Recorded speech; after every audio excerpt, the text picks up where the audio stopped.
Welcome, streamers. Welcome to the show. It's basically going to be the Lieutenant Randy, Sergeant Jamie, and Chip show of the day. So I think we've got some good topics lined up for you guys, and one surprise topic that I'm surprise everybody with. So it should be a good show. How's everybody doing today? Man, if I was any better, I'd be you. Yeah. It's all an act. It's all an act, buddy. Everybody looks good. The videos look good. The mic settings look good. It's all good. And I'm going to SHOT Show in January with Brett Bartlett. So and Jeff Winninger's supposed to be there. We've got a crew of guys that are going to be there. So it should be a lot of fun. Yeah, we'll have another shindig over here at the compound. Nice. I love it. I love it. Yeah, that was nice, man. A lot of warm fires at night. Yeah, I've got 7 fireplaces around this compound, brother. It's never a shortage of places to sit. I think that there's a name for people like you. Or what? I'm trying to remember what it is. Well, there is, and the name comes to mind when you find out the little hidden little room where I think people disappear, and he holds them for months at a time. That's what I haven't. I've been losing sleep over that at night. Over my secret room. Yeah, golly. We'll talk more about that off camera. Hey, Chip, you got to go to our website. We have a whole new line of clothing. Oh, really? And the shirts are badass. Okay, so you got to speaking of clothing, we got just real quick. We've got a message here. By the way, Lieutenant Randy Sutton, did you show Sergeant Jamie Borden your thong collection you bought off Brett Bartlett? Wow. Now somebody is actually paying attention to what I say. Yeah. Wow. All right, get back to your clothing thing. I'm interested in that. What do you got? Yeah, so Relentless Defender has redesigned our clothes. So we got a couple brand new t-shirts and a couple brand new hoodies, and the hat will be on there shortly, but the design is really, really cool. Nice. Relentless Defender did a great job. Yeah. Very cool. Yeah, I can't wait to check it out. So and that's Relentless Defender did that for you guys, right? Yeah, they're our partner there. They're the ones that set up our store. Yeah. All right, good deal. Good deal. Yeah, I've checked out. They've got some cool looking gear. So very good. And they're really he's a retired cop. He's a great guy, man.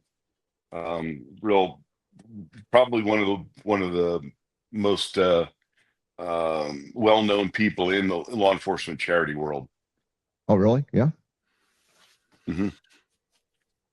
Yeah. So what kind of Jamie, are you going to be able to come to the first day of the summit? Yeah, I'm going to do everything September I can. 22nd. Yes, I think I can make it at this point. I had a trial push, so it looks like I might be able to make that. That would be great, man. You're going to love the first day. In fact, would you be interested in singing the national anthem for me? Probably not. There's just not enough people. I only sing in front of 20,000 people or more. Just kidding. Yeah. Wow. No, I'm a drummer, not a singer, brother. I appreciate your confidence in me, but you're a singing son of a gun, man. I've heard you. I've heard him too. Maybe it's the acapella thing that's making him nervous. Yeah, I gotta have sticks in my hands, and I appreciate the offer, Randy. But I'll be there, and I will watch whoever you choose to sing the national anthem, which I think should be you. It probably will be. Yeah. Well, the national anthem, in all fairness, the range that the national anthem requires, it's it's a work of art. It is. So it's a mouthful for a drummer to sing, for sure. Hey, listen, if Rosie can do it, I can do it. Wow. Yes, you can. Do you remember that? Do you remember when she sang the national anthem at that football game? Yeah. And she completely screwed it up. You're talking about Rosie O'Donnell or no? Yeah. Uh-huh. Oh gosh, really? Oh my God, it was a horror. Wow. She should have been taken out and put to sleep right there. Well, we're less than a minute out. I've readjusted. We got our update story, the number 3, where they're talking about cops at on the Tampa Free Press. So we got that story, and that'll be the third one that we cover. And I'm excited to talk about that. And you're getting some good press coverage out of that, Randy. So that's always good. Well, we are at a record number at signed up for our summit. Oh, you are? So yeah. So it's going to be, and this is going to be amazing. This is number 5, right? This is number 5. All right, love it. I love it, guys. We are about 15 seconds out from going live radio, so I'm going to go ahead and start the music. I'll let Jamie get the drums for the drum roll, and we'll be right back. Here we go.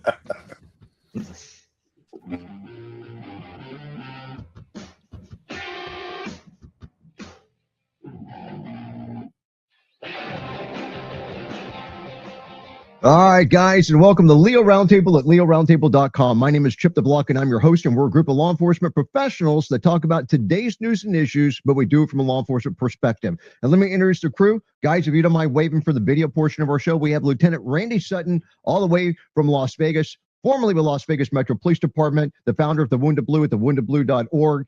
And so thanks for being on the show, Randy. Appreciate it. Also, Sergeant Jamie Borden with Critical Incident Review, another distinguished law enforcement background as well, and now he's helping cops out in a world of hurt all over the country. So we appreciate what you're doing for them during in the court system, man. It's a beautiful thing. And I love the precedent that you're setting. A shout out to our sponsors. Our title sponsor is Gulls at Gulls.com, CompliantTechnologies.com, our satellite sponsor. We have Gunlearn.com, MyMedicare.live, SafeguardRecruiting.com, our streaming sponsor. And thanks to them, we're streaming to over 1 million followers right now on social media during the live show. And finally, TwoBells.com. They built our new online store at LeoRoundtable.com. Go to our website, check out the online store. You can buy cool gear like the shirt that I'm wearing, and the prices are rock bottom. I spend what you guys spend. We don't make a dime off of anything in the store. We're just trying to get our gear out there. So please check that out. Also, a shout out to Brian Burns for the Tampa Free Press at TampaFP.com. Thanks for carrying our content, Brian. Ray Diedrich, former lawman.com, and Travis Sheets with lawofficer.com. Thanks to all those entities for helping make the show happen. And now, what in the world are we going to be talking about today?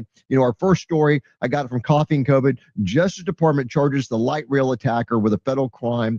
I just threw this in because I got some new scoop this morning, including a judge that's in the news. It's not in a good way either. We've also got 3 big wins in court for us, for the American people, that we're going to be talking about. And then we got cops teams with the Wounded Blue to champion officer wellness. I love it. We got Boise police shooting an armed robbery suspect that was ruled justified. And then we got body cam showing we got Indianapolis police officer shooting a suspect who killed 2 people over a $40 dispute. We've got the mayor in Illinois telling CNN that he turned off public safety cameras in defiance of ICE operations because he believes they're coming to his town. We got a man with a large hatchet fatally shot by Phoenix officers outside of a IHOP of all places. I think the parking lot at the Walmart was full at the time. We got Port St. Joe officers shooting a woman who advances on them with a knife. And then we've got sheriff's office forced to release a man from jail because of competency laws. And this is what happens when you don't treat people for mental health issues and you don't have the resources to do it either. You throw them out in the general public and the population. It's just crazy. So if you guys are ready, let's start off with the first story. Look, the first 2 stories today have a tendency to be a little bit deeper. There are our main stories. This is coffeeandcovid.com. I've been preaching about this site for a while. There's an attorney in Gainesville, Florida, in my neck of the woods.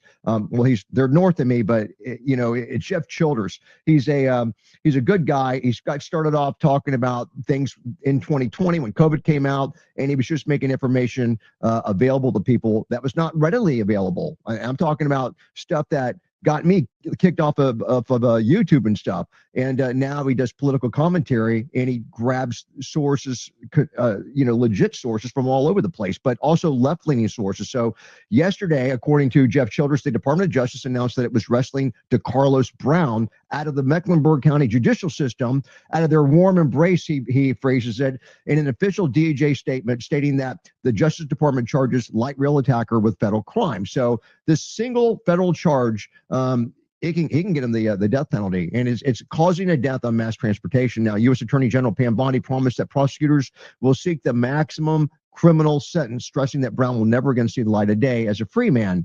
And he talks about the security video. We got our female, Irana Zertiska, 23 years old. And, you know, she came from Ukraine. She's a refugee. And she got a degree in art and restoration from the University of Kyiv. And then she wanted to become a veterinarian assistant. And she was living in a bomb shelter before she fled to North Carolina. And then she got employment at a local pizza parlor. And she's riding home from work last week in Charlotte's public light rail system. And then she gets attacked by this loser, DeCarlos Brown. And, you know, I hope this guy never sees the light of day. And then he walks away from her after slicing, you know, after cutting her throat, and he's dripping in her blood. And he exits and he says, "I got that white, BITCH." And Democrats instantly denied that there was any racial aspect involved in the crime. And there was a groundswell of outrage-filled social media because they're not, you know, the corporate media is not covering it. And then finally, 18 days later, it took them before they started covering this stuff. So the DOJ charged Brown, ensuring that he won't get released again. And Republicans demanded the firing of Mecklenburg magistrate Teresa Stokes. This is where the story gets interesting. So she's a magistrate, not a judge. And they're supposed to be, they have handlers that are real judges. And so she's the most recent judge, according to this article, to inflict Brown back into the Charlotte community. And she's not even a lawyer, and it talks about her past. And you guys might be surprised to find out, according to the website, Mecklenburg has 38 listed magistrates. These are people that are supposed to be helping out judges with the caseload, including Mrs. Stokes, the judge in question here. She's a mental health services activist, an NGO parasite, according to the article, who is utterly unqualified for the job. She got a law degree from Cooley Law School, but she couldn't even pass the bar exam. So there you go. Commentary on this one. Any surprises, guys? And Randy, I am wearing your shirt, by the way, as well. So there is so much horror in this story. First of all, watching the videotape, if it doesn't give you nightmares, then there's something wrong with you. It was one of the worst things I've ever seen. Here is a perfectly innocent woman, a woman who loves to come to be an American, who is working 3 jobs, who is a benefit to our society and to her community, and this piece of human garbage who never should have been out on the street, but was only out because of the liberal insanity that is overflowing in many of our cities and states, is released back into society to take this woman's life. And it's one of the most heartbreaking stories that I've seen. And there's a movement afoot now to be able to hold judges accountable for improper releases. It'll probably never get through because that lobby is so powerful, but it is about time that we hold judges accountable, just like they hold cops accountable. Didn't they, correct me if I'm wrong, Chip, didn't that magistrate set up a GoFundMe on behalf of the suspect? Look into that. Oh my gosh. I didn't hear that. Yeah. Wow. There was and I was scrolling through Instagram for some reason and saw a post about somebody setting up a GoFundMe page for the suspect in that crime. If she did that, well, she's toast. There were numerous GoFundMe pages put up for that creature, but GoFundMe took them down. Okay, I think one of them was from an official. So just double check me on that. But it folds into the insanity that we're seeing, that creates the lawless society that people are being forced to live in right now. And I just recently saw in attachment to this somebody who has a hand in drafting legislature saying that police aren't here to prevent crime, they're here to solve crime. And this is one of the most absurd statements I've ever heard in my life. And this woman is a liberal on committees that is actually drafting legislation for our country. You're talking about Jasmine Crockett. Absolutely. Wow, she's got to be let me tell you this. The only person dumber than Jasmine Crockett are the people who are going to vote for her on the next election. Wow. Well put. Yeah. Well put. Yeah. Anyways, well, guys, yeah, it's terrible. The young girl and it breaks my heart. Never had a chance. It's wow. But I wish we didn't have videos like this. Part of me wishes, but then the other part says that some people just don't believe it until they actually see it. And this is how bad the system's got. So we got some other wake up stories that we're going to be covering, but good commentary on that. Thank you guys. And I don't know what, we don't necessarily have all the answers here, but we want to make the people, at least that are watching the show, among the smartest people in the room when it comes to these kinds of topics, and of course the dire side, the consequences for action. So we've got about 30 seconds left before we go to our first commercial break, guys. So let me go in and whet the appetite, at least for the next story. It's a main story. We have 3 big wins in court. These are all at TampaFreePress.com, at TampaFP.com. You guys are going to love this stuff. So we have good news coming. So stay, guys, stick around. We got some great news coming up. We'll be right back.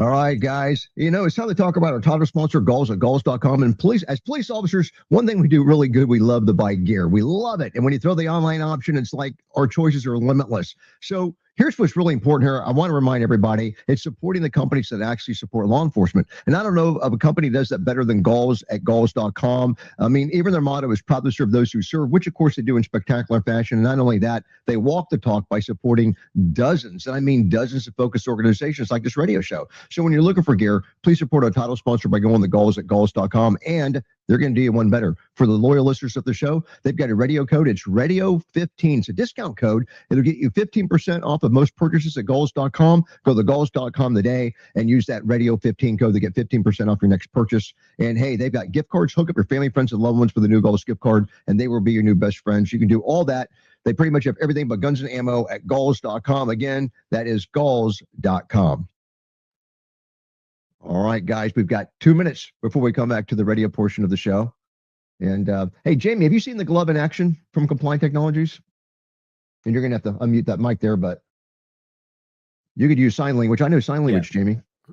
I call it G-Love, not the glove. And yeah, it's I've seen some evidence of how useful that tool is. I've got, obviously, from a use of force expert mindset, I've got things always racing through my head about what could potentially create arguments in cases where the glove is used, and any kind of hindrance that it could cause an officer in the use of other tools. But yeah, I think it's a great idea.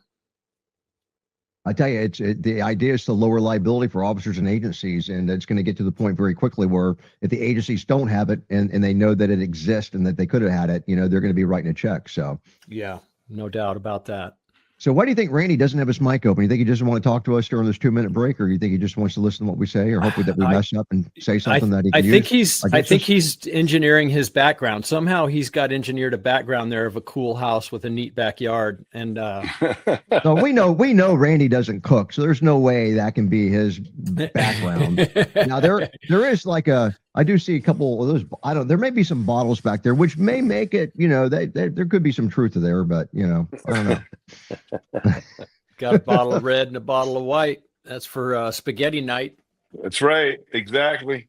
Hey, did you guys see the story about the NYPD guy walking in the back door of the NYPD and slashing the cop? Yeah. Oh, I've heard about it. I haven't seen it. Yeah, I got 10 seconds. Yeah, we're coming up on that. And what did they do? They tried to use Go back to radio, guys. Here we go.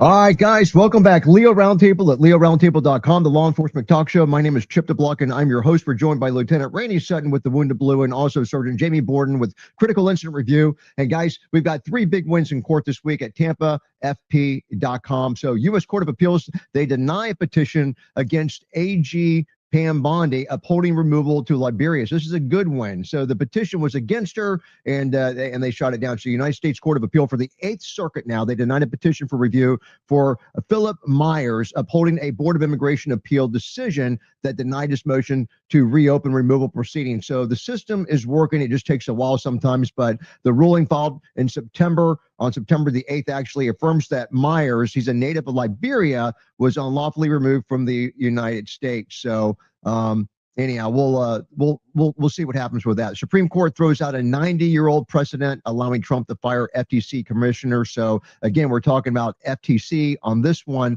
but it could have underlying results for other firings. So Chief Justice John Roberts issued an administrative stay on Monday, and it put a 90-year-old Supreme Court precedent on the brink of being overturned. So the ruling made without explanation. It was on the emergency docket. It allows President Donald Trump to fire or to proceed with firing the Federal Trade Commission Commissioner Rebecca Kelly Slaughter, despite a lower court and the D.C. Court of Appeals having blocked the action. That was just last week. And the decision, here's where it gets interesting. This decision has significant ramifications for the independence of federal agencies. It could pave the way for Trump to fire the Federal Reserve Board member Lisa Cook. So that's where we're going with that. Now, the third one, U.S.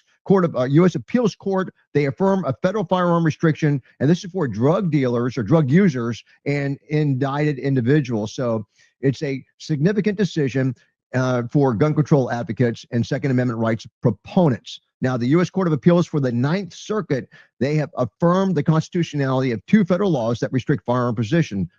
So here's who it is. Here's who it affects.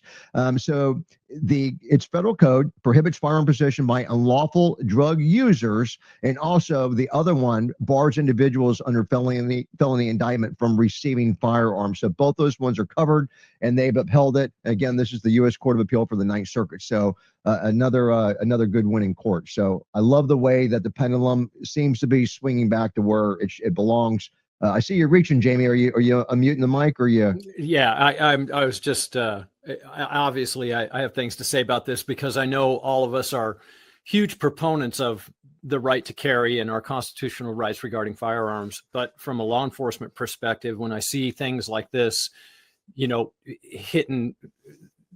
affecting our barometer, it certainly does increase the safety issues for officers. And normally when we get, you look at case after case after case, somebody involved in a shooting, whether the suspect has a weapon, a firearm or a knife, a lot of times there is the presence of methamphetamine or Oxycontin or some sort of, illegal narcotic. And I think it is as big a proponent as I am of, for the right to bear arms. I certainly do appreciate those components that make law enforcement safer. Yeah, and you know what? It's not necessarily. And look, I think we would all agree that if a bad guy wants a gun, if you have a motivated bad guy, they're going to get the gun, right? Or whether it's breaking into a car, or a house, or whatever, or a gun store. These are charging components that will be used. I mean, you can still lie. You can lie in a form about your mental health. You can get a straw purchaser to get the gun for you, or you can just steal the gun and get it. I mean, or you can 3D print a gun. I mean, so get a ghost gun, whatever it is. Yeah. So these are tools for charging, but it also the optics of people being able to get guns, and they've done it legally.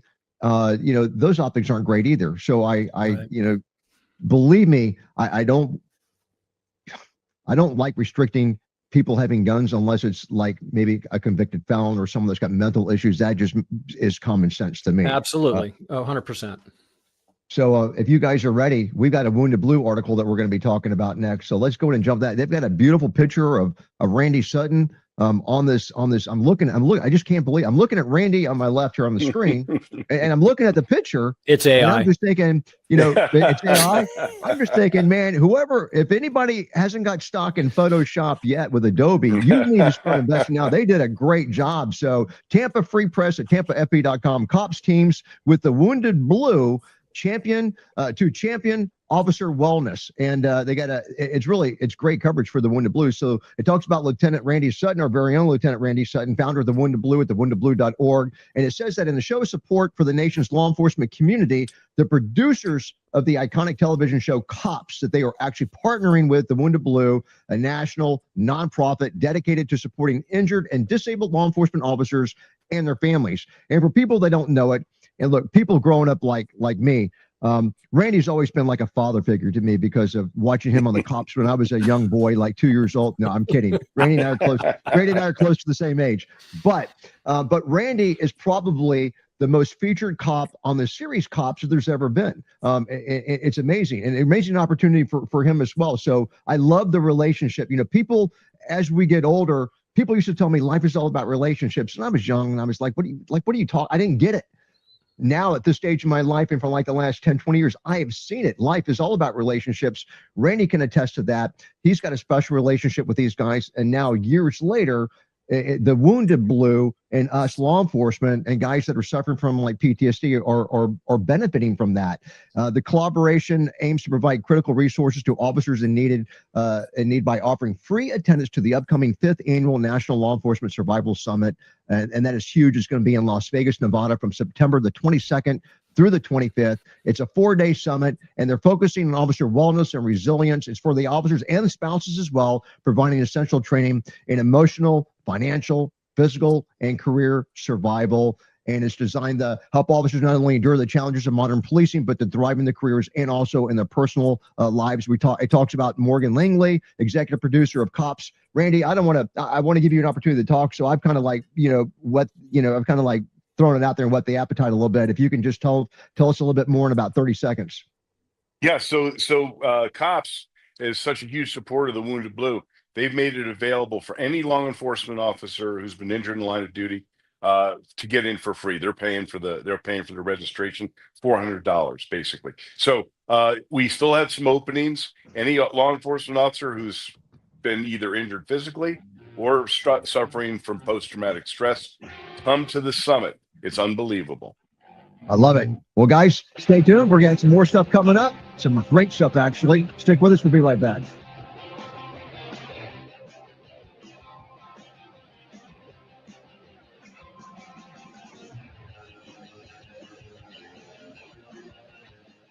All right, introducing Compliant Technologies at complianttechnologies.com, and they're committed to providing non-lethal solutions to help officers gain the upper hand safely and rapidly in a humane, low-ethics manner, utilizing their CD3, which stands for Conductive Distraction and De-escalation Technology. Their flagship product, we all know by now, is called the Glove. It's helped officers, I was going to say, tens of thousands of times, but now they're up to over 250,000 deployments with absolutely no injuries and no deaths. I mean, it's a crazy stat. And you heard me correctly, no injuries. They've actually achieved non-lethal status in an arena that predominantly can only offer less lethal results. And when it comes to weapons retention, transitioning to a sidearm or conductive energy weapon, the Glove at complianttechnologies.com, they virtually eliminated weapons confusion. So stay ahead of the game with Compliant Technologies and the revolutionary CD3 that hundreds of agencies have already turned to nationwide. And friends, take it from me, when it comes to safety, this is one of the most common sense, hands-on solutions that's ever come along. So go to complianttechnologies.com today and tell them that Chip sent you. Again, that is complianttechnologies.com.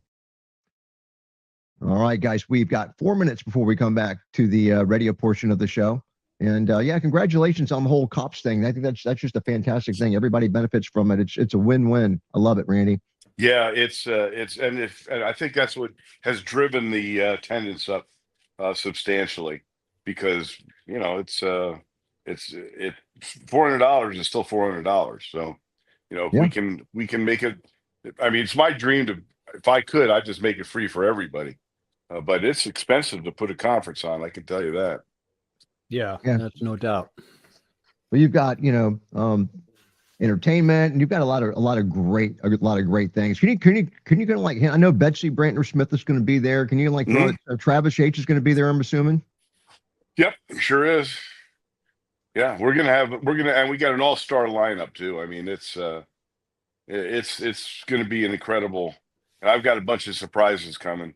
There's going to be a lot of emotional stuff taking place with this. But there always is, because you get a bunch of cops in there who, many have faced serious injury, or suffering from, real issues with post-traumatic stress.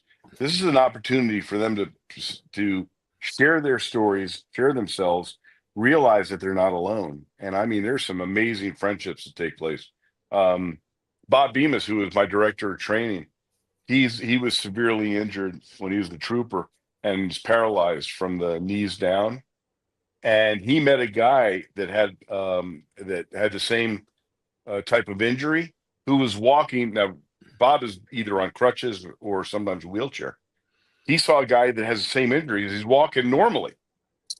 And it turned out that he had this jet age type of equipment that let him walk normally. And Bob found it. And now his whole life has changed because of this.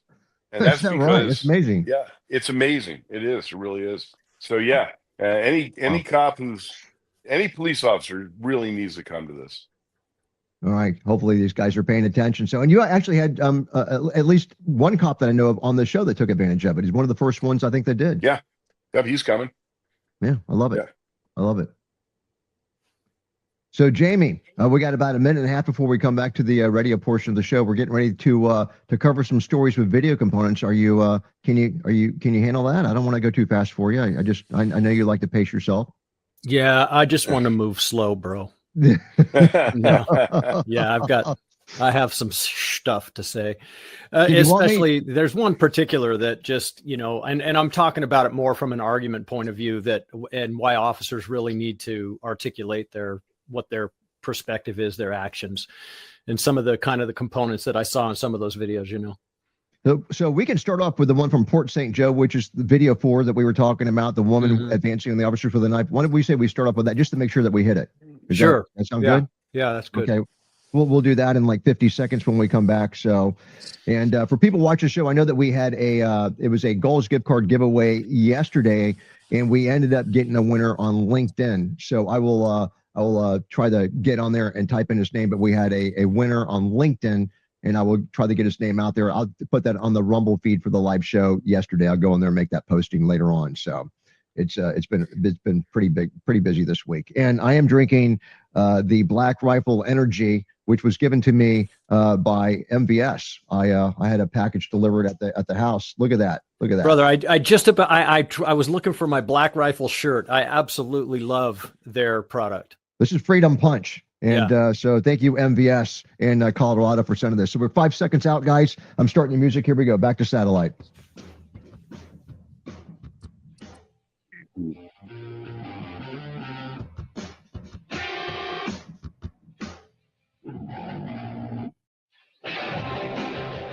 All right, guys, welcome back. Leo Roundtable at leoroundtable.com, the law enforcement talk show. My name is Chip the Block, and I'm your host. We are joined by Lieutenant Randy Sutton and also Sergeant Jamie Borden. Thanks for being on the show, guys. And, we left off, we've been talking about a lot of things. Just got done talking about the Wounded Blue Summit that's coming up. So, guys, you need to check that out at thewoundedblue.org. We're getting ready to talk about a story that's got a video component. Look for Audible listeners. You're watching us from your favorite podcast or radio station. Please stay loyal to those outlets that are bringing you this good quality content. And return for that, we will describe in great detail what's going down so that you don't feel like you're missing out on anything. But if we cover something that you absolutely have to see in video, all you have to do is go to our Rumble channel called Leo Roundtable, because the very next day after we get done with the live show, our producer takes the live show, a copy of it. He'll embed every video that we talk about. He'll put pictures of the good guys and the bad guys that pop up as we talk about them. He puts it on a Rumble channel at 9 o'clock Eastern time the very next morning. Our live shows are Monday through Friday, and these appear at 9 in the morning Eastern time, Tuesday through Saturday on a Rumble channel. So this very first story, rumble.com, This is Butter is the name of the channel. Port St. Joe officers, they shoot a woman who advances on them or advances on the officer, and she's got a knife. So we're in Gulf County, Florida. So that is not in Tampa where I'm at. It is in Gulf County. So I'm just kind of separating myself from the chaos. Okay. So police officials say that after a 41-year-old Tequila Walker charged at officers with a 16-inch fillet knife. And let me tell you, there are still shots of that knife. I would say, yeah, it qualifies as a 16-inch fillet knife. It's a nasty looking knife. Like, look, Randy's even like grimacing. When I saw the edge on that, and I would not want to be cut with that knife. But anyhow, a 16-inch fillet knife, they were left no choice but to respond with force. So Tuesday morning, Port St. Joe Police, and this is up in the panhandle of Florida in Port St. Joe. In fact, we used to have my family had beach property up there for quite a while, and the kids were supposed to get it, and the parents sold it before my dad died. They sold it, so the kids aren't going to be living in Port St. Joe or anything anymore. But anyhow, Touche. Port St. Joe Police, they released the body cam footage of the shooting and the interactions leading up to the incident. So the video documents several points of contact made with Walker, and we'll call her a bad girl, throughout the day, after she was involved in multiple, and I stress multiple, hit and run incidents. So the footage also shows attempts made to disarm her with a taser, but Port St. Joe Police Chief Jake Richards says that Walker was unfazed by the taser. Now, the video shows multiple angers. It shows multiple angers too, by the way, but multiple angles of Walker getting out of the driver's side of her car just seconds after she ends up being tased. I wasn't really sure. It says that she exited the car after being tased, but I really don't see from the video how that could have happened. Maybe briefly when she opened the door, maybe you guys saw something I didn't see. No, I think he did it through the window. He did. You think he did? Really? Okay. Yeah. All right. So he got her. She raises the knife over her head. When she opens up the door, she charges at Sergeant Morrison, who responds with gunfire. We've all seen it. They've got a freeze frame of her that would be a great first, like a screensaver on your computer, right? It was just like, it was just like a great one. So, but anyhow, another officer also fired a shot. She sustained 2 gunshot wounds and ended up being treated at the local hospital. Two wounds. Wow. So some witnesses to the shooting claimed that it was not necessary. In the body cam footage, you can hear Sergeant Morrison responding to the reactions. And he says, "Hey, she came at me with a knife. What the H do you expect me to do?" Sergeant Morrison can be heard saying to the bystander. So he was obviously and had reason to be a little bit upset. So that said, Randy, you want to start us off, and then we'll let Jamie go. I'm letting Jamie go on this one. Okay. Wise move. You guys are too much. Listen, and from our perspective, because we understand police work, is there any question that the use of lethal force in that situation, and I'm asking both of you, is there any question in your mind that this is controversial in any way? No. There's no question. But here's the problem. We have a bystander that said it was unnecessary. Right? We've got the video that produces this component, and I have a case where a subject drew a firearm, pointed it out the window at police officers. They opened fire after tasing him in the front of the truck, after attempting to deploy K9, after all of these attempts to mitigate levels of force. The case is literally based on the fact that the subject pointed the weapon at officers as a result of them tasing him. And I'm not kidding you. Now, and here's the problem with these narratives is that, you know, we've got a bystander that says it's not necessary. We've got people that understand that this lethal force was absolutely necessary, that they understand that this is multiple hit and runs. This woman is coming out of that vehicle, right? They aren't going to let her continue her tirade. All of these things add up that we understand. But the narrative has to be controlled at that earliest attempt. It's not an escalation of force to use the taser. It is an attempt to de-escalate, to reach the goal of de-escalation through the use of that taser. And very rarely do we articulate it like that to take the wind out of the sail of these arguments. They ended up responding to a deadly attack in this thing that police officers understand, but the public may not. It's so important for our officers out there that are involved in these critical incident or these critical uses of force where critical decisions are being made, to articulate why you did something and why something else wasn't reasonable, because all of the language stems from exhausted other resources, other potential use of other implements. All these things come up, and it really latches back to how we explain our experience in that event, because that is 100% justified. They were responding to a deadly attack. Anyways, not to beat a dead horse here, the use of force is 100% justifiable by all accounts, including the department's accounts, but I can guarantee you there's going to be a lawsuit in this. So I have a question, if you don't mind me jumping in here, Randy. So at what stage do they clean up the verbiage? I know when Danny King's on the show, and Danny King, works with you a lot, he talks about officers getting themselves in the grease because of what they they either put or what they don't put when they document the police report. That's at the initial stage. Of course, if we go to the court and all that stuff, there's other opportunities to interject certain arguments. But at what stage do you recommend the officer that uses or deploys this less lethal explain it like the way you described? Right now, I'm talking about the day it happens. And this is a thoughtful, tedious process, because here's the problem, Chip. If it comes up a year later, 6 months later, a year later, 2 years later on the stand, then now it's an excuse or an advocation. And at the beginning, it's an explanation and an education, right? You're explaining and educating people why you did what you did. And this is the important part of report writing for officers. We are terrible at writing reports. It's not the fun part of the job. We know what happened. It makes sense to us. We put very little in that report. Stop doing that. Get your mind around the fact that you've got to write an articulate, thoughtful report that explains your experience. It doesn't have to be police language and legalese. It's just got to be a true rendition of your experience and explaining why you didn't do certain things that led you to the need to do certain things, right? We leave that information off the table. I've got a whole article on our blog at Critical Incident Review that talks about leaving it on the table. Don't do that. The time is now. I don't want to clean up the language. I don't want to look at language after the fact and have to navigate that language to make a point. Don't cause me as an expert to have to do that. Make your point now. Love it. So I think this part of the issue that we're seeing is that officers now have more opportunities to use less than lethal different options here. And when you do that, you also give an excuse to the media and to those who are anti-law enforcement to give, well, what if?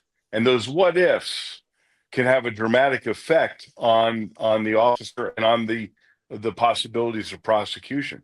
The taser is seen by a lot of people as a panacea, and it is not.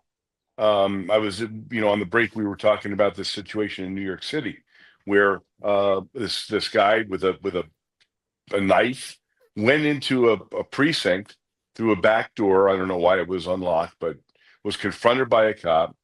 He slashed her across the face, and then she fought him off. Why she didn't shoot him then, I don't know. And then he took off running, and this guy just tried to kill a cop, and they tried to deploy a taser against him, and then eventually wound up shooting him and killing him. But we're deploying the taser at the wrong times. We are thinking that it's always going to be effective, and it is not. And the public has been given the belief that the taser is the alternative to deadly force, and it is not. And Randy, that's where the idea that de-escalation is not a tactic, it's a goal. And we use different implementations under the umbrella of that goal to reach de-escalation. And an officer might have to escalate force to reach the goal of de-escalation.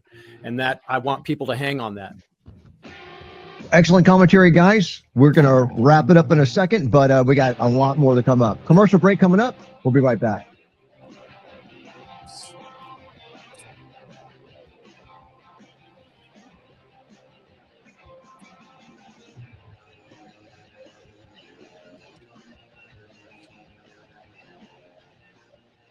All right, guys, it's time to talk about GunLearn at gunlearn.com. As law enforcement officers, we deal with guns and we deal with ammunition every day. It's what we don't know about them that gets us into trouble. Injuries, civil lawsuits, accidental discharges, misidentifications, lost prosecutions, and disciplinary issues. But gunlearn.com, they have your back. You can quickly become extremely firearm knowledgeable by simply learning 14 training modules from the convenience of your home or your office, or by attending a live seminar at gunlearn.com. You can also become a safe, accurate, and competent certified firearm specialists like our very own Captain Brett Bartlett and also attorney Ken Appianco. Now, the course has had huge success in raising the bar of firearm knowledge, and GunLearn has been a trusted source since way back in 2011 by gun manufacturers, federal agencies, forensic organizations, and even police departments nationwide.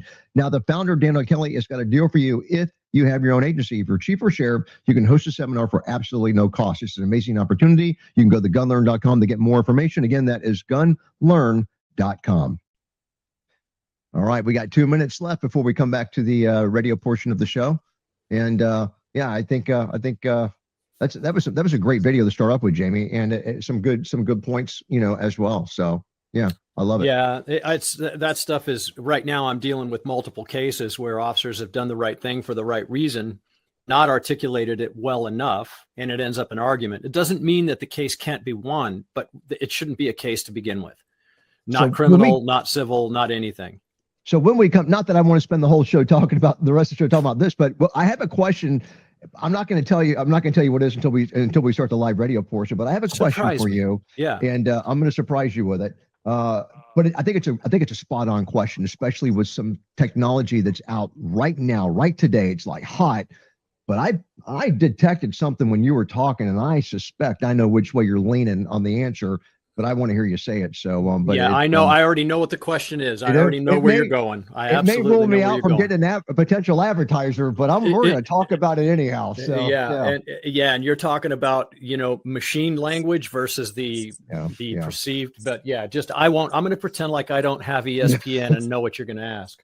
All right, yeah. So all the streamers act like you guys don't know what's going on, just like our radio listeners don't know because they're not hearing this, but the streamers are. So and speaking of the stream, thanks for watching the show. We got Todd Irving out here. Betty Dunn's back on. Lia's on, and we got Debbie Delos.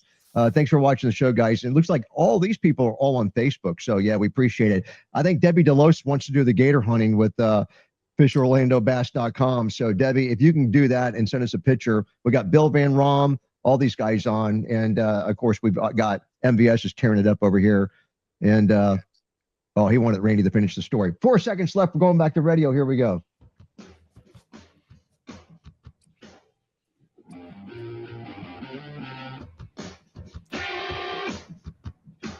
Gosh.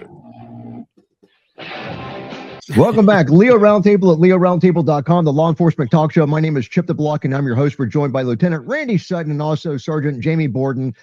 Sorry, Randy had to go briefly. He keeps an alligator in the bathtub, and from what I understand, it got out. It was getting loose, and he had to go wrestle that thing and take it down. You need to take some classes from Zach with FishOrlandoBass.com. I will sponsor you for that class, Randy. That'll help you wrangle that sucker. Look, we just got done talking about a use of force, a female with a really wicked looking fillet.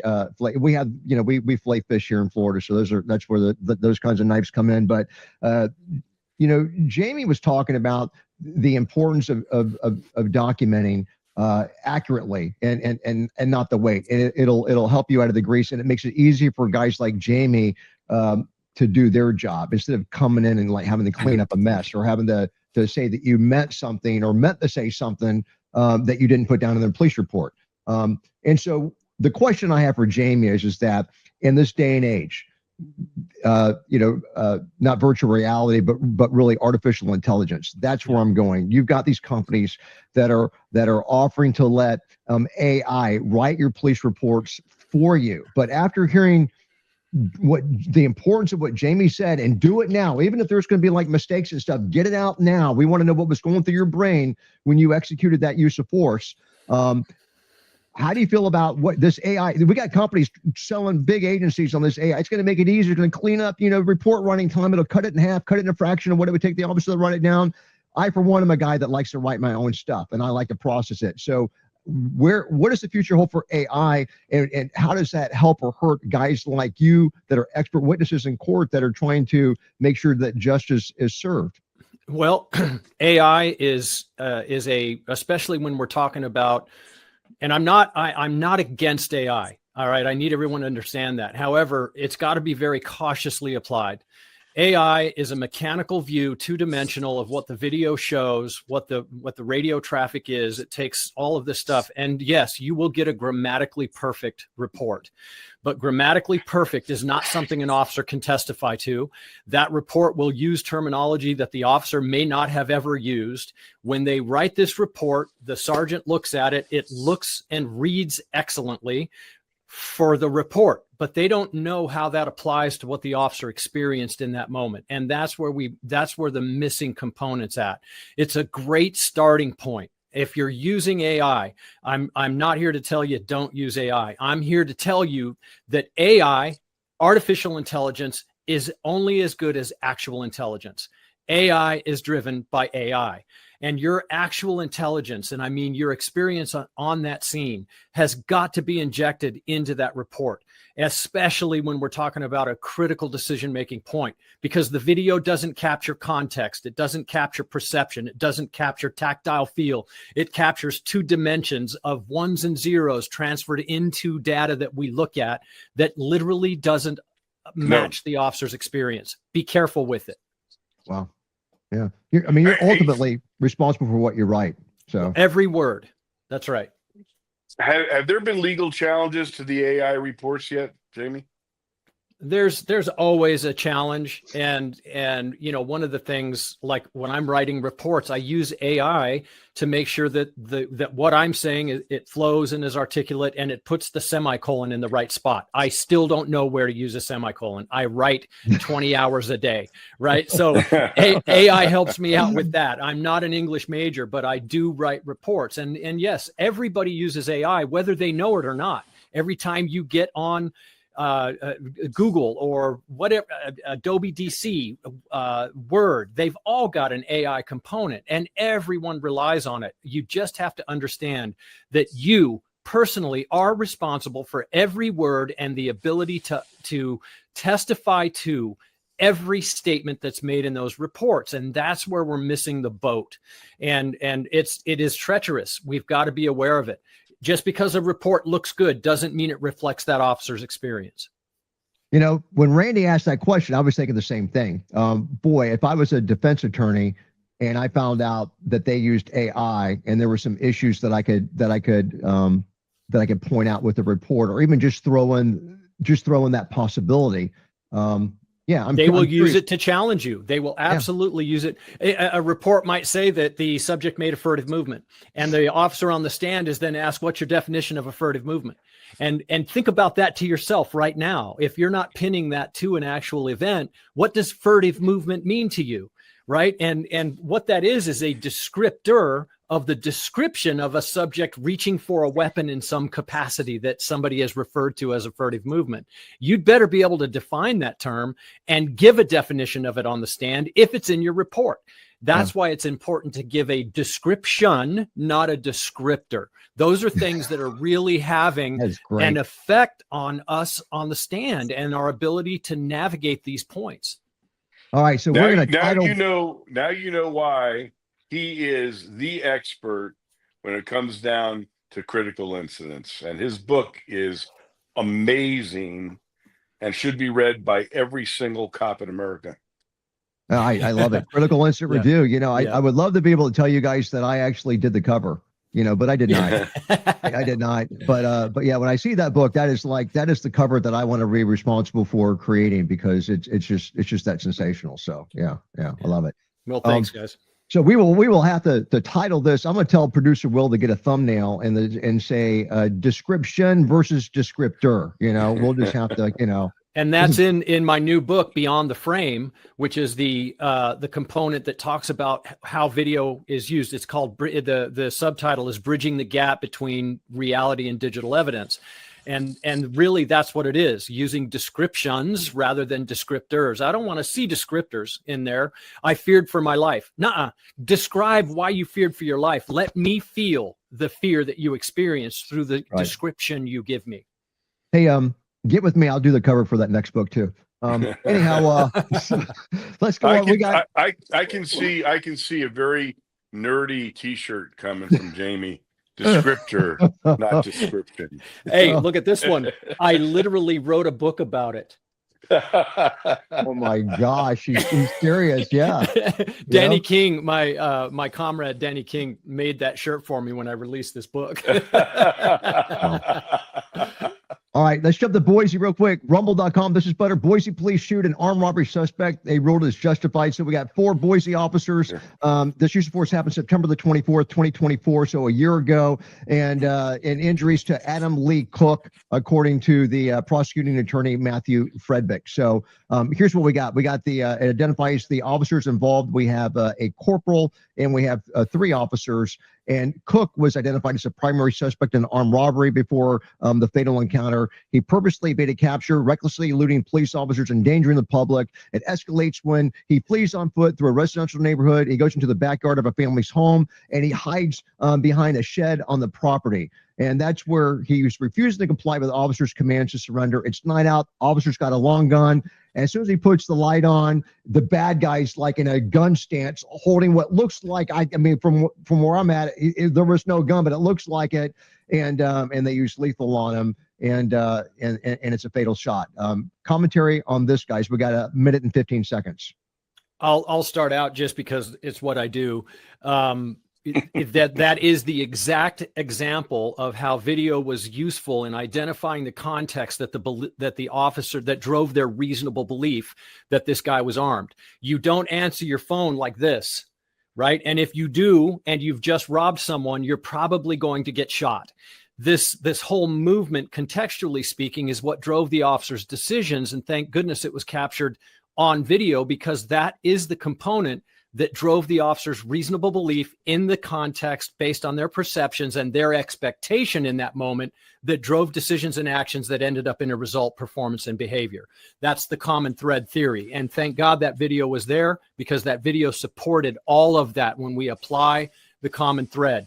All the crap we talk about video, we need it. We just have to be aware that it's there, be aware of our etiquette, and use it absolutely as a piece of the evidence, not the entire evidence. Totally agree. Quick words, Randy. There's no way I can say anything that will compliment that. The only bad thing. I'm just going to shut the hell up. The only bad thing about having Jamie Borden on the show is that he sucks the knowledge out of the room, you know, and there's like nothing else intelligent left to say, you know. I can say some dumb stuff, you know, but hey, thanks so much to Lieutenant Randy Sutton for being on the show. Congratulations on the summit coming up as well, guys. Remember the Wounded Blue at thewoundedblue.org. Also, Sergeant Jamie Borden with Critical Incident Review at criticalincident.review.com. Make sure you guys check that out. I do want to mention the Wounded Blue again. Lieutenant Randy Sutton's 501c3 that's helping cops out in the world of hurt that are suffering from things like PTSD and other issues. If you're looking for an organization to support, like I do monthly, and you don't want to have to worry about them embarrassing you, guys, thewoundedblue.org. That's the way to go. And also, shout out to Gulls.com, CompliantTechnologies.com, Gunlearn.com, and Medicare.life, Safeway Recruiting, and TwoBells.com. We'll see you guys back tomorrow at 12 noon Eastern. And we're going to keep this going for about 1.5 more minutes just to keep the satellite company happy, guys. And look, Randy's already on the run. Look at that guy. He's just the guy in demand. Wow. I've got places to go and people to see. Well, apparently so. And Kyle, hey, I was going to tell you that we have over on Rumble, we got MVS. When you were talking, he was talking to me. He wants to know what your cigar is loaded with. And he said the AR of knives. The cigar is loaded with happiness, joy, and what else? Comfort. It's what I do in the mornings. All right. So you know, there's nothing better than to get in the pool first thing in the morning with a cup of coffee and a cigar. Yeah, man. I gotta ask you water temperature in Las Vegas, the pool in the morning, because here, dude, this boy ain't going in. If it's not 80, I'm not going in. What's the temperature like? Your water temperature there? Do you know? I don't know. I've never looked at it. Mine is 37 degrees because I get in my cold plunge every day. Yes. Fuck that. We talked about that, dude. Yeah. Oh my gosh. Yeah. I cold. Yeah. Oh, I'm not. I can tell you. I swim so much. I can tell you within a degree of what the water temperature is. So can I, brother. I know when it's 37 and when it's 39. I can tell you definitively. The difference between 79 and 80. I'm telling you, there's a huge difference because this boy ain't going in if it's 79, but at 80, I can tolerate it. Yeah. I prefer 84. But you poor bugger. Dude, I'm born and raised in Tampa. So anyhow, Hey, streamers, thanks so much for watching. We got Saul Toro that just piped in here. So thanks for anyhow, I'm not even sure what all that's saying. I'm gonna have to read that after, but anyhow, thanks for piping in, guys. I appreciate it. We'll look for you guys tomorrow at 12 noon Eastern. MVS, the clock you sent, it's still working. The drink, it's half full. I got another half. I got plenty more where this came from. So thanks, guys, for the support. We really appreciate it. And I've got an announcement that I'm going to be making soon about something that I'm going to be undertaking. So I'll be making that announcement soon. I'll talk to Jamie about it off camera, but we appreciate the support, guys. Take care. We'll see you back tomorrow at 12 noon Eastern. And I'm going to go ahead and